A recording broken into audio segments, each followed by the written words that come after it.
ৰাজনীতিত থকা দিনাখনৰ পৰাই মই মোৰ মনৰ কথা স্পষ্টভাৱে ৰাইজক কোৱা বা ৰাইজক মই যি ভাবো তাক স্পষ্টভাৱে প্ৰকাশ কৰাৰ এটা মই সংকল্প লৈছিলোঁ আৰু প্ৰতিকূল পৰিৱেশৰ মাজতো মই স্পষ্টভাৱে কথা কোৱাৰ সদায় চেষ্টা কৰি আহিছোঁ।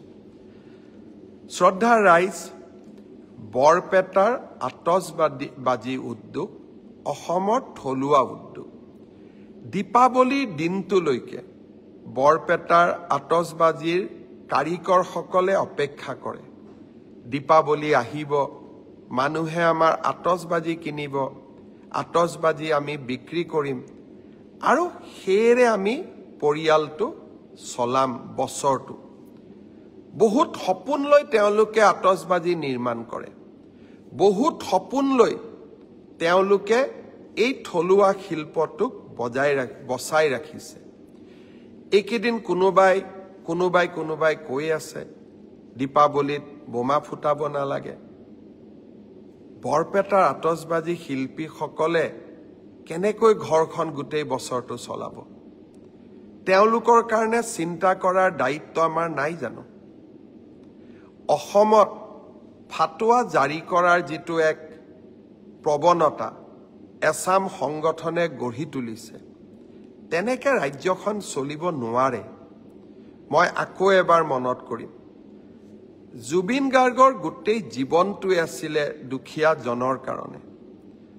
মই ভাবোঁ জুবিন জীয়াই থাকিলে প্ৰথমতে জুবিনে সংগঠনসকলক ক'লেহেঁতেন যে বৰপেটাৰ আতচবাজিৰ শিল্পটোক আমি মৰিবলৈ নিদিওঁ। মই অসমৰ ৰাইজক আহ্বান জনাম, বৰপেটাৰ আতচবাজি শিল্পটোক জীয়াই ৰাখিবৰ কাৰণে দীপাৱলীত আমি থলুৱা শিল্পৰ বা থলুৱা আতচবাজি কাৰিকৰৰ পৰা কিনা বোমা আমি নিশ্চিতভাৱে ব্যৱহাৰ কৰিম। আনন্দত নহয়, শিল্পটোক জীয়াই ৰখাৰ কাৰণে আৰু জুবিনৰ আদৰ্শক জীয়াই ৰখাৰ বাবে। কোনোবাই মোক বেয়া পাব পাৰে আৰু যিসকল সংগঠনে টেলিভিছনৰ পৰ্দাত উলিয়াই যিকোনো এটা ফটোৱা জাৰি কৰি দিয়ে, তাক আমি অন্তত আমাৰ চৰকাৰ থকালৈকে আমি তেনেকে চলিব দিব নোৱাৰো। কাৰণ আমি এইখন অসম মানৱীয় মূল্যবোধৰ মাজেৰে আগুৱাই যোৱাটো বিচাৰো। সনাতন আমাৰ সংস্কৃতি। দীপাৱলী অতীজৰে পৰা আমি পালন কৰি আহিছোঁ। বোমা ফুটাব লাগে নালাগে মই নকওঁ, কিন্তু দীপাৱলীও পালন নকৰোঁ যদি, তেতিয়াহ'লে আমি বৰদিনো পালন নকৰিম। যদি বৰদিন পালন নকৰোঁ, আমি নিউ ইয়াৰ্ছো পালন নকৰোঁ, আৰু যদি নিউ ইয়াৰ্ছ পালন নকৰোঁ, তেতিয়াহ'লে আমি ঈদো পালন নকৰোঁ। আমি তেনেকুৱা কৰিব পাৰিম জানো?